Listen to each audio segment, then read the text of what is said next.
with the astonishing story coming out of Afghanistan and the even more astonishing story coming out of the United States, where basically Joe Biden is more or less saying, look, if you haven't made it onto a plane by the end of the month, i.e. next Tuesday, that's your lot.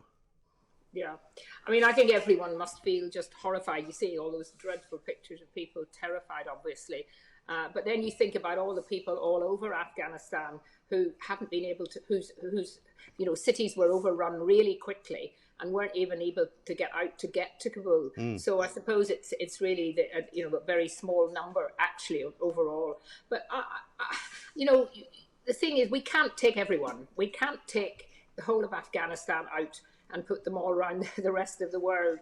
And I think, it's easy now to blame everybody and everything. But the reality is that given that the Americans said they were going to leave, then a lot of this, moving people out who are at risk should have happened ages ago. I mean, I don't understand why it was all left so quickly, other than that the Americans and the British intelligence thought that for some reason the Taliban were just going to sit back and do nothing. Yes. And I just do not understand how our intelligence was so low, so weak, so bad that we didn't realize the Taliban. I mean, lots of people were writing that this is what would happen who weren't in Afghanistan. So how on earth did we miss it so badly? Well, that seems to me to be the astonishing part of it, that, they must have been given different bits of advice. And it seems to me that Joe Biden, it may go down in history as not only one of the worst presidents in American recent history, but also one of the most callous. Because he doesn't seem to care. He really doesn't. I mean, when he spoke at his last sort of pronouncement to the public, he spent the first 5-10 minutes on the hurricane, thereby sort of giving away what his real agenda is. His real agenda has got nothing to do with foreign affairs. His real agenda has got everything to do with his home support, his home voting effort in the midterms, and he appears to care nothing about the lives of other people in other countries. Yes, and it's been very interesting to watch people who, seem to feel that if Trump was defeated, that would be, the beginning of this wonderful, wonderful new relationship with the United States, that we were going to have a president who cared about the world. And actually, when you look back now and look at some of the things that Trump did in foreign affairs, yes, of course, he made the decision that they were going to leave, but he did have a plan. Yes. And it seems that plan, once Biden came in, just got completely ignored. And I still, being a little bit cynical, it's interesting watching newspapers, some of the media who were so anti-Trump, now desperately scratching around to try and find some things good to say about Biden, when actually I think he's behaved really appallingly, because, as you say, he could show that he cared. He could show that he understands how many people who've been promised to get out are not going to get out. Right. But I still get back to that. We cannot take everyone from Afghanistan. And of course, all the best people, in a sense, the people who believed in democracy and who worked with our forces, are all leaving. So that leaves, Afghanistan in the situation now where presumably there will be very, very little opposition, and the Taliban will be running a very, very appalling Islamic state.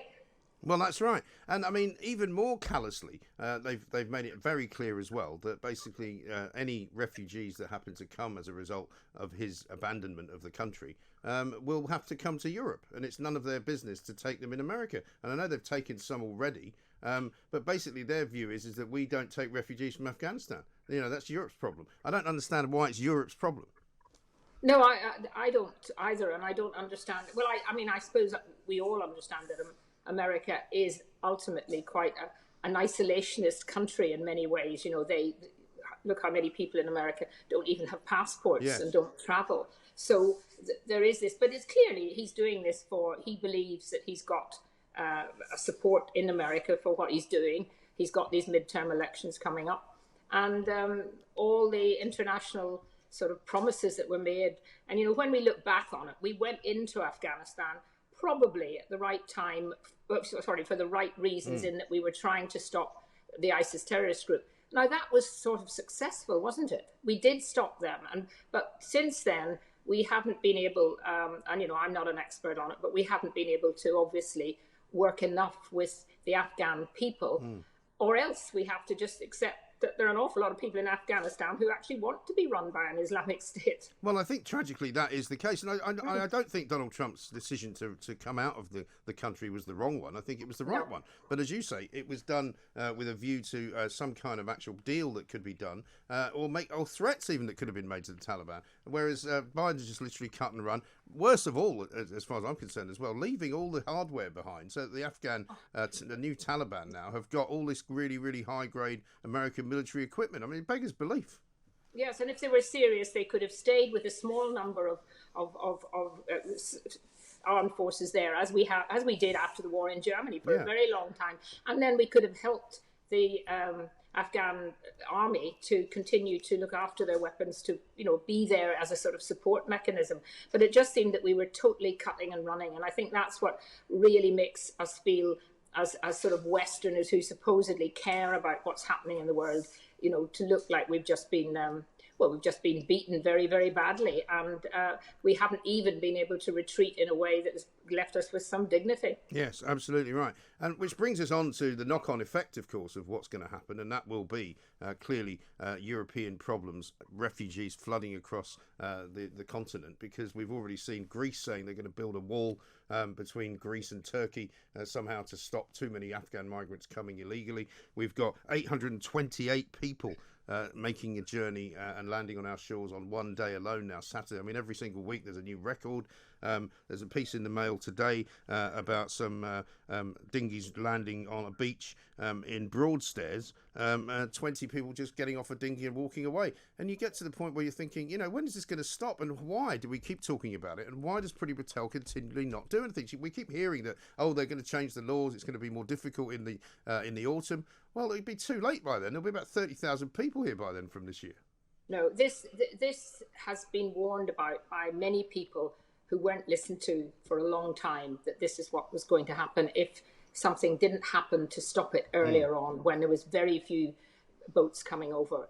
And until people in France or in those other countries who've come through safe countries and want to end up in the United Kingdom, until they realise, until they're told, until it means something, that actually if they come that way, if they come across in a boat like that, in a land in our shores, then they will not be treated as even given the opportunity to decide whether they're asylum seeker. And we know most of them are not asylum seekers. No. We are going to see the real asylum seekers probably coming a much longer, much later time via the Afghanistan, because of what's happened in Afghanistan. But I think they should be told very clearly, if you arrive off a boat illegally like this, then you will be sent back. You will be sent back somewhere. And I'm, France clearly is not being very supportive of what, of what we want to do, despite getting lots of money from us. And you just wonder, why on earth are we paying them all those millions? Because it's clearly not making a difference. I think they said they stopped 200 people. Well, 800 came in and they stopped 200. Yeah. I mean, that's just not good enough. But I think they have to start treating this, and I've been saying this for a while, Kate, as if it's as bad as the drug smuggling business. This is a people smuggling business. It's organised crime. It is absolutely and utterly a money-making venture. And it needs to be treated as such. It should not be treated as if we are doing some kind of humanitarian deed and a good thing by accepting these people. We don't know who they are. We don't know where they're going. We don't know where they've come from, by and large. It's an absolute shambles. It is, and so many of them are coming in and not even being formally registered, as you mentioned. But you see, Mike, if you say things like that, you know what's going to happen. You will be accused of being the most appalling racist. Yeah, well, don't worry, I'm used to that. I mean, I'm quite happy. I'm quite happy to be accused of a number of things. But I mean, the problem is that people still, and maybe it's beginning to change, people are still quite frightened almost to speak out and say what they think about this, because they know that they will be completely, got at by either social media or and I think we have to start saying that, yes, we are a tolerant country. Yes, we have taken many people over the years. For example, the Ugandan Asians. We're going to take many people from Hong Kong, but we have to do it in a proper way, and we can't just allow these kind of thug type money making smugglers to be able to exploit people to come into our country, and we have no idea who they are, where they've come I from. mean, and on that, right? As far as the tolerant nation status thing goes, that's all very well, but it's also madness to pretend that admitting more and more people, and we're talking about something between 500 and 750,000 people a year now who are admitted to this country through the immigration system, and that's largely legal, but partly illegal. It's idiotic to make out that that is not going to change the way that Britain is actually managed, because 20,000 people, for example, if they come across the Channel on these dinghies, that's the size of a small town like Hailsham in Sussex. That's 20,000 people just coming that way alone. Yes, and yet we have many people who've served our armed forces with distinction, veterans, still sleeping on the streets or not in very adequate accommodation.